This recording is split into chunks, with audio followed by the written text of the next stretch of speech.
এবার সংবিধান পরিবর্তন হবে এই গণভোটের মাধ্যমে। 16-17 বছর পরে ভোট হইতেছে, আমরা ভোট কেন্দ্রে থাকবো, ভোট কেন্দ্র দখলের কোনো ধরনের সুযোগ থাকবে না। আপনাদের প্রতি আমাদের আহ্বান থাকবে, অনুরোধ থাকবে যে এবারের ভোট আপনারা কোনোভাবে গাফলতি করবেন না। 16-17 বছর পরে ভোট হইতেছে, এর আগে নির্বাচনগুলোতে তো ভোট হয় নাই, আপনারা জানেন কিভাবে ভোট হয়েছে, রাতের বেলা ভোট হয়ে গেছে। তো আমরা তো চাই না যে এইভাবে ভোট হোক। যদি ইনশাল্লাহ এবার নিরপেক্ষ ভোট হয়, আপনারা ভোট কেন্দ্রে যাবেন, নির্ভয়ে যাবেন, আমরা ভোট কেন্দ্রে থাকবো, ভোট কেন্দ্র দখলের কোনো ধরনের সুযোগ থাকবে না। ইনশাল্লাহ আমরা মাঠে থাকবো, কোনো ধরনের ভয়ের পরিবেশ যাতে না হয় সেটা আমরা নিশ্চিত করব। আপনারা আসবেন পরিবার পরিজন সবাইকে নিয়ে, একটু চিন্তা ভাবনা করে সচেতনভাবে ভোট দিবেন।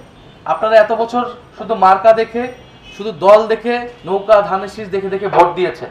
এবার আপনারা নিজে প্রার্থীকে চিন্তা ভাবনা করুন, দলকে চিন্তা ভাবনা করুন যে এই দল, এই প্রার্থী আসলে পরিবর্তন দিতে পারবে কিনা, সেই চিন্তা ভাবনা করে আপনারা ভোটটা দিবেন।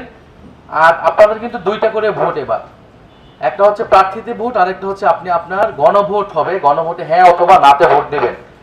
তো গণভোট সবসময় হয় না, দেশের যখন বড় বড় পরিবর্তন হয় তখন গণভোট হয়। এবার সংবিধান পরিবর্তন হবে এই গণভোটের মাধ্যমে।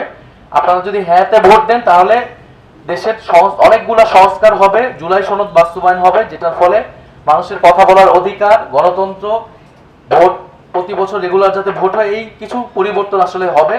তা আপনারা সবাইকে গণভোটের জন্য সচেতনতা করবেন এবং হ্যাঁ ভোটের পক্ষে যাতে সবাই থাকে, দল মত নির্বিশেষে। আপনার হয়তো আমার প্রার্থী বা আমার মার্কাটা পছন্দ না হইতে পারে, কিন্তু গণভোটে হ্যাঁ কিন্তু সবাই দেওয়া উচিত।